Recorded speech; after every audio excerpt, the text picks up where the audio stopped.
Nhiệm kỳ qua, cán bộ hội viên Hội Cựu chiến binh Công ty Cổ phần xi măng Bỉm Sơn luôn gương mẫu đi đầu trong lao động sản xuất, thực hành tiết kiệm chống lãng phí, góp phần nâng cao hiệu quả sản xuất kinh doanh, xây dựng công ty phát triển bền vững.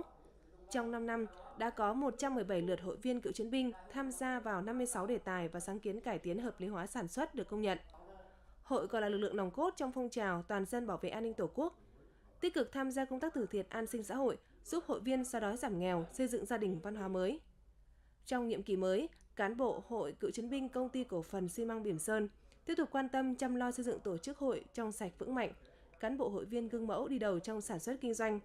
phấn đấu 100% hội viên Hội Cựu chiến binh hoàn thành tốt nhiệm vụ, 100% chi hội đạt trong sạch vững mạnh, 98% trở lên đạt hội viên gương mẫu và gia đình văn hóa mới.